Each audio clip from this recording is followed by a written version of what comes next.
فبأي آلاء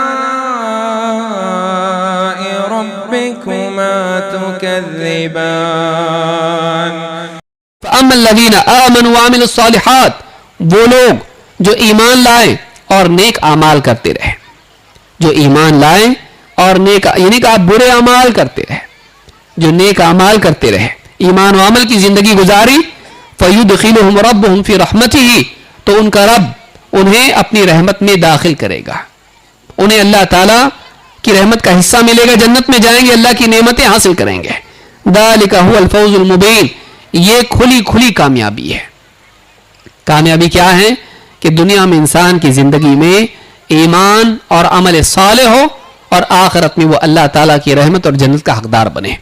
لہٰذا اللہ تعالیٰ نے قرآن کریم میں اپنی رحمت کا وعدہ ان لوگوں کے لیے کیا ہے جو ایمان و عمل والے ہوں، تقوی شعار ہوں، فَسَأَكْتُبُهَا لِلَّذِينَ يَتَّقُونَ، اللہ نے کہا کہ وَرَحْمَتِي وَسِعَتْ كُلَّ شَيْءٍ، میری رحمت ہر چیز کو اپنے کا احاطہ کیے ہوئے ہے، ہر چیز کو گھیرے ہوئے ہیں، تو میں اپنی رحمت ان لوگوں کے حصے میں لکھ دے رہا ہوں جو تقوی شعار ہیں، اللہ سے ڈرنے والے، پرہیزگار ہیں، گناہوں سے بچنے والے۔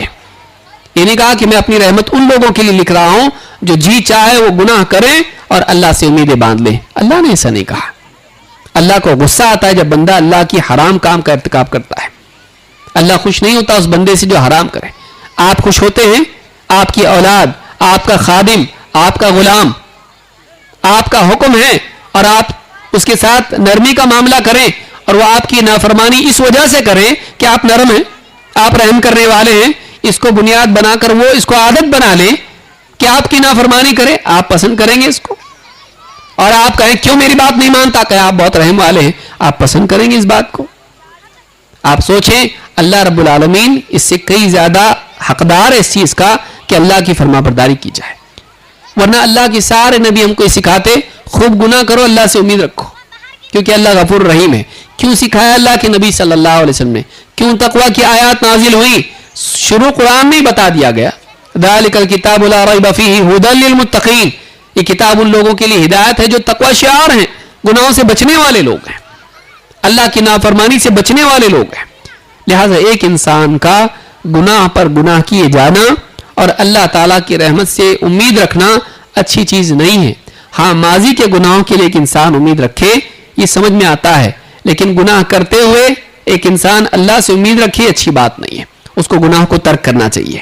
تو یہ بھی ایک چیز ہے جو بہت سارے لوگوں کو دین سے دور رکھتی ہے، اور اس میں بعض اوقات ضمن یہ بھی شامل کر لیں نبی صلی اللہ علیہ وسلم کی شفاعت اور صالحین کی شفاعت کا عقیدہ ہے۔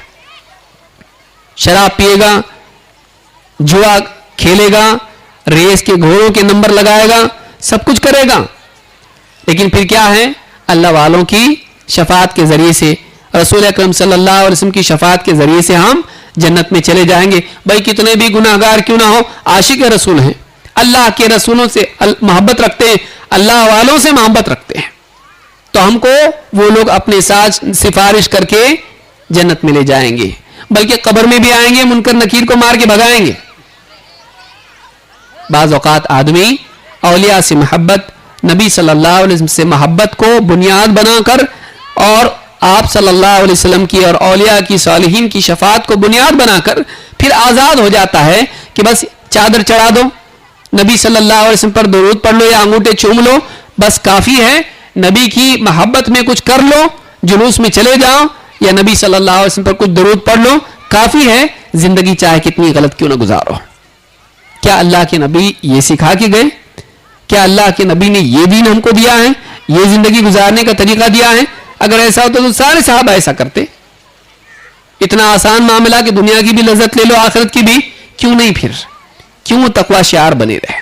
تو بہت سارے لوگ جو ہیں شفاعت کو بنیاد بنا کر، سفارش اور وسیلے کو بنیاد بنا کر بھی گناہوں کی زندگی جیتے ہیں اور دین سے دور دور زندگی بھر زندگی گزار کے دنیا سے چلے جاتے ہیں۔ تو یہ بھی ایک برائی ہے جس میں لوگ مبتلا ہیں۔ نمبر 8، کسی ایک نیکی پر ٹیک لگا لینا، کہ ایک انسان بعض اوقات کیا کرتا ہے، میں مسجد کو چندہ دیتا نا، اور وہ ایک چندہ جو مسجد کو دیتا یا مدرسے کو دیتا یا کوئی اور نیکی اس کی ہوتی ہے، حج کو جا کے آیا، یا میں یتیموں کا خیال رکھتا ہوں، کوئی ایک نیکی، 2 نیکی، 3 نیکیاں اس کے پاس ایسی ہوتی ہیں، وہ وہ یہ سمجھتا ہے کہ ان نیکیوں کے کرنے کے بعد اب میں چاہے کتنے گناہ کیوں نہ کروں، میں جیسی چاہے زندگی گزاروں، میں آخرت میں نجات پاؤں گا۔ بلکہ بعض اوقات دماغ میں ذہن میں یہ بھی بات ہوتی ہے کہ میں ایمان والا ہونا، اللہ کو مانتا، رسول کو مانتا، قرآن کو مانتا، اسلام کو مانتا، آخرت کو مانتا، بس اتنا مانا، میں نے اللہ کو مانا، رسول کو مانا، یہ ماننا میرا ایسا عمل ہے کہ مجھے آخرت میں جنت میں لے جائے گا اور مجھے اب جو چاہے میں کروں۔ بلا شبہ اگر انسان توحید پر ہو، رسول کو مانتا ہو، سارے عقائد اس کی صحیح ہوں، عملی زندگی میں بگاڑ ہو، ممکن ہے اللہ تعالیٰ اپنی طرف سے اس پر رحم کر کے اس کو جنت میں ڈالے، لیکن یہ لازمی نہیں ہے۔ ہو سکتا ہے اللہ تعالیٰ جہنم میں ڈال کے وہاں پہ دھلائی پٹائی ہونے کے بعد صاف کر کے پھر جنت میں ڈالے۔ کیا ہم اس کے لیے تیار ہیں؟ سوچنا چاہیے، کیا اس کے لیے ہم لوگ تیار ہیں؟ معلوم نہیں کتنا زمانہ جہنم میں پڑا رہنا پڑے، کیا اس کے لیے ہم لوگ تیار ہیں کہ ہم جہنم میں جائیں؟ تو بعض اوقات کچھ نیکیوں پر آدمی تکیہ کر لیتا ہے اور اپنے کچھ ماضی کے کارناموں کی بنا پر بے دین ہو جاتا ہے۔ بعض لوگوں کو آپ نے دیکھا ہوگا، کوئی جا کے کہتا ہے ذرا آپ لوگ آج آئیے، پہلے آپ لوگ بہت کچھ کرتے تھے، کہا ہم لوگوں نے پہلے بہت کر لیا ہے، اب نہیں بھی کیے تو چلتا، اب آج نوجوان ہیں آپ لوگ کرو۔ بعض لوگ جو ہیں دین کی خدمت ایک عمر میں کی، جوانی کی عمر میں، بعد میں پھر ایسی گاڑی پٹری سے ڈھسل جاتی ہے کہ پھر بے دینی زندگی کا حصہ بن جاتی ہے۔ پھر کوئی ان کو سمجھانے جاتا ہے تو یہ سمجھتے ہیں کہ اب آ کے اس عمر میں ہم کو مت سکھاؤ، تم سے پہلے جب تم پیدا بھی نہیں ہوتے تب ہم نے بہت کچھ کیا ہے۔ ٹھیک ہے، لیکن چھوڑا کیوں؟ تم نے چھوڑا، یہ بگاڑ ہے، تم کو آج بھی کرنا چاہیے تھا۔ تم پیدا بھی نہیں ہوتے ہم پہلی صف میں نماز پڑھتے تھے۔ اگر آدمی کہے تم پیدا بھی نہیں ہوتے ہم نے حج کیا تھا، آدمی کہے یہ چیز اس کو نجات دلانے والی نہیں ہے۔ وَلَا تَمُوتُنَّ إِلَّا وَأَنْتُمْ مُسْلِمُونَ، زندگی کے کچھ حصے میں دیندار بنے رہو، باقی بے دین ہو جاؤ، اللہ یہ نہیں چاہتا ہے۔ اللہ نے کہا کہ تمہیں موت اس حال میں آئے کہ تم مسلمان ہو، یعنی موت تک دین پر چلتے رہو۔ وَاعْبُدْ رَبَّكَ حَتَّى يَأْتِيَكَ الْيَقِينُ، اے نبی اپنے رب کی عبادت کرتے رہیے یہاں تک کہ آپ کو یقینی چیز موت آ جائے۔ موت تک دین پر چلنا ہے، یہ نہیں کہ آپ نے کچھ حصہ زندگی کا شروعات کا کر لیا اور اسی پر تکیہ کر کے بقیہ زندگی میں اس کو چھوڑ کے آپ اس پر فخر کرتے رہیں، پچھلے دنوں کو یاد کرتے رہیں، اور کبھی تو یہ ہے کہ ہم بھی نہیں کیے، ہمارے باپ نے کیا، ہم کو مت سکھاؤ، ہمارے والد صاحب نے مسجدیں بنائی، مدرسے بنائے اور نہ جانے کتنی نیکیاں کی ہیں، ہم ایسے گھرانے کے لوگ ہیں۔ بعض اوقات تو خود کا بھی عمل نہیں ہوتا ہے، باپ دادا کا عمل ہوتا ہے، اور اسی پر انسان تکیہ کر کے بیٹھتا ہے، اسی کو اپنے لیے شرف اور فخر سمجھتا ہے اور اسی کو نجات کا ذریعہ سمجھتا ہے۔ تلک امۃ قد خلت لها ما کسبت ولکم ما کسبتم، یہ پچھلے لوگ تھے جو چلے گئے، ان کے لیے وہ ہے جو انہوں نے کمایا، تمہارے لیے وہ ہے جو تم نے کمایا۔ من بطأ به عمله لم يسرع به نسبه، جس کا عمل اسے پیچھے کر دے اس کا نسب اسے آگے نہیں لے جا سکتا ہے۔ باپ دادا کے اوپر خوش ہو کے یہ سمجھنا کہ ہم بھی جنت میں جائیں گے، ان کے پیچھے ان کا دامن پکڑ کے نہیں ہوگا ایسا۔ اگر اس کی زندگی میں بے دینی ہو، اس کی زندگی میں اللہ سے بغاوت ہو، اس کی زندگی میں بدعات اور خرافات ہوں، محرمات ہوں، اور یہ سمجھے کہ باپ دادا کی نیکیوں کی بدلے میں اس کو جنت ملے گی، یہ بھرم ہے، شیطان کا دھوکہ ہے۔ لہذا بعض اوقات کوئی ایک چیز ایسی ہوتی جس کو پکڑ کے آدمی سمجھتا ہے کہ میں اس کی بنا پر یقیناً جنت میں جاؤں گا۔ کیا نبوی مزاج یہ ہے؟ نہیں ہے۔ اللہ کے نبی صلی اللہ علیہ وسلم کے صحابی معاذ بن جبل کہتے ہیں كنت ردف النبی صلی اللہ علیہ وسلم على حمار يقال له عفیر، ایک نبی صلی اللہ علیہ وسلم کا ایک گدھا جس کا نام عفیر تھا، میں آپ صلی اللہ علیہ وسلم کے ساتھ اس پر سوار تھا۔ فقال يا معاذ هل تدري حق الله على عباده وما حق العباد على الله، کہا اے معاذ کیا تم جانتے ہو کہ اللہ کا بندوں پر کیا حق ہے اور بندوں کا اللہ پر کیا حق ہے؟ معلوم؟ کہا قلت اللہ ورسولہ اعلم، کہا اللہ اس کا رسول ہی بہتر جانتے ہیں، اللہ اور اس کا رسول ہی بہتر جانتے ہیں۔ قال فإن حق اللہ علی العباد ان یعبدوہ ولا یشرکوا بہ شیئا، آپ نے فرمایا یاد رکھو اللہ کا حق بندوں پر یہ ہے کہ بندے اللہ کی عبادت کریں، اللہ کی عبادت میں اس کے ساتھ کسی کو شریک نہ کریں۔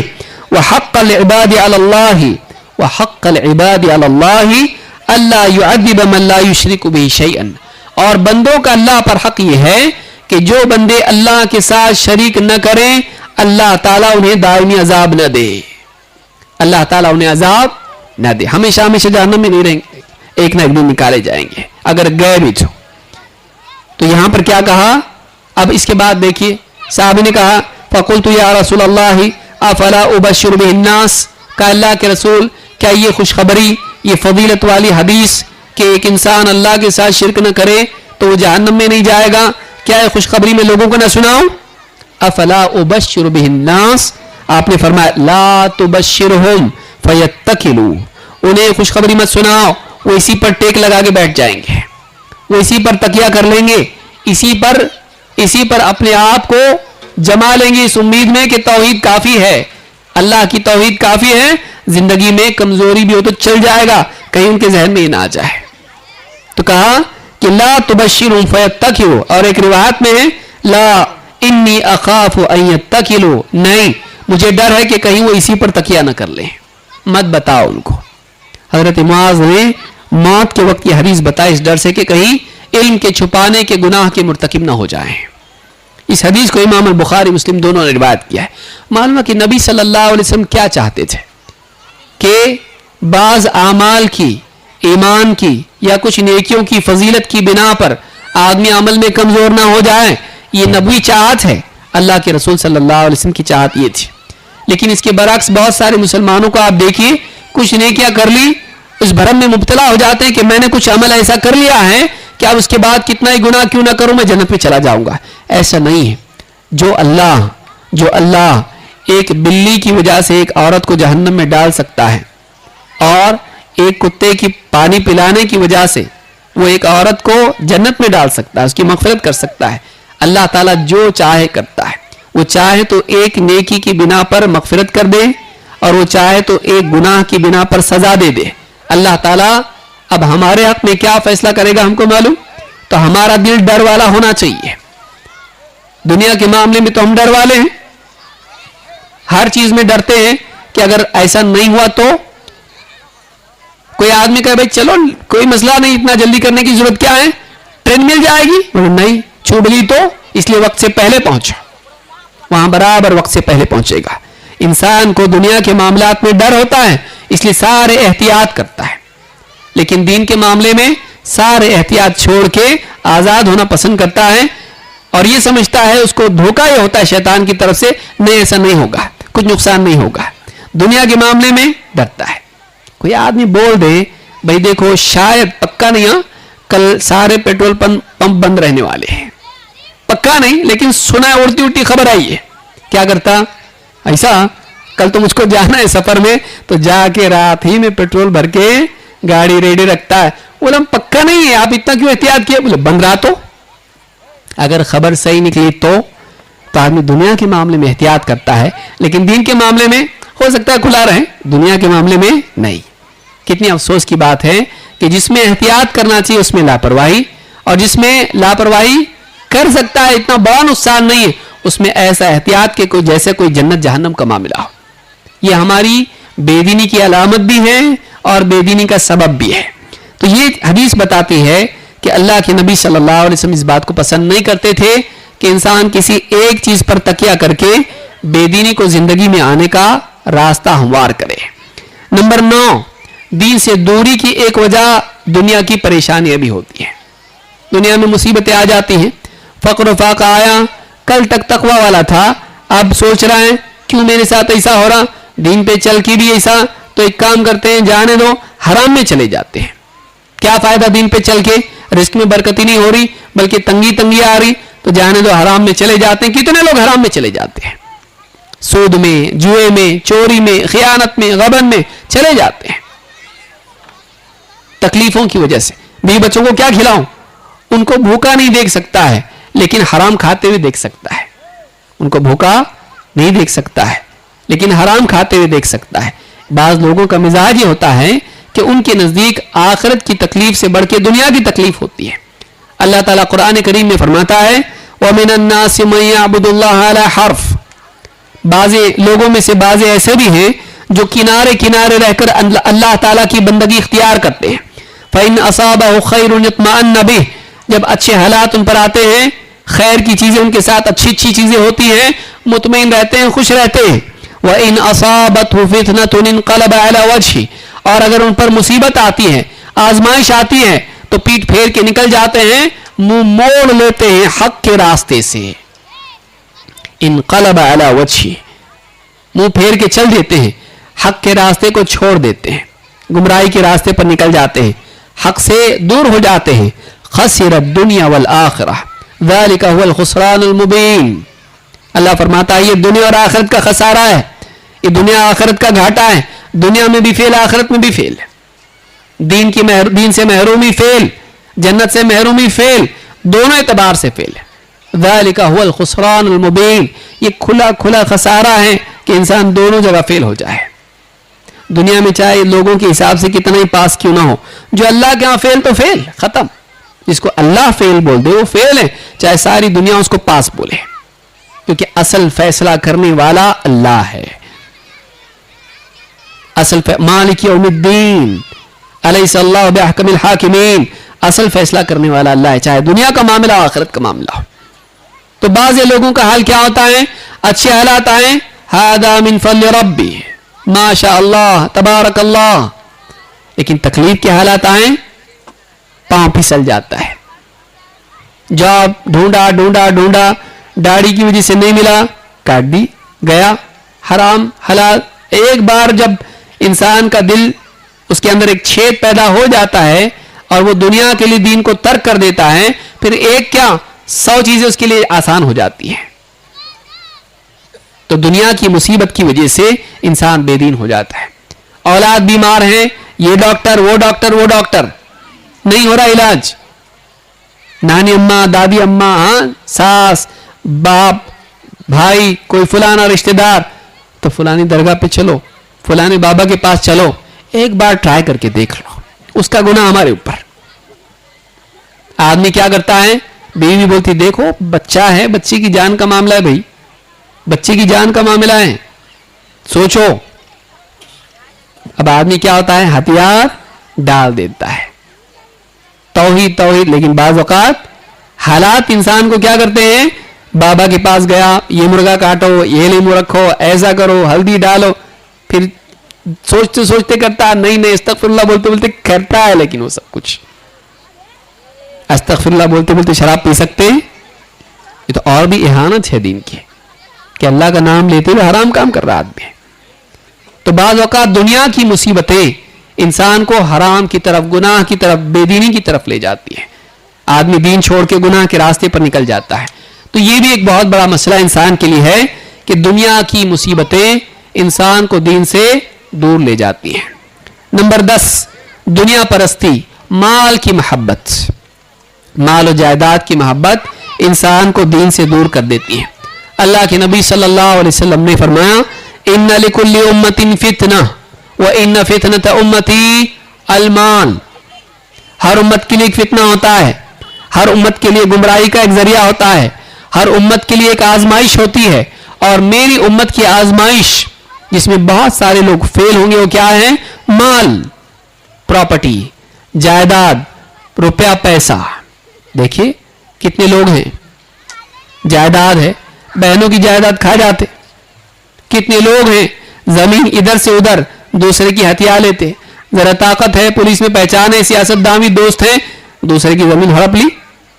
آدمی مال کی محبت میں اللہ کا قانون توڑ دیتا ہے.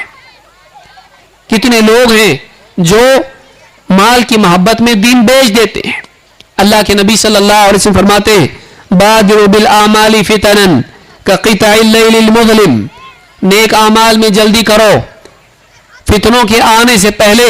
ایسے فتنے جو اندھیری رات کی طرح تاریک ہوں گے.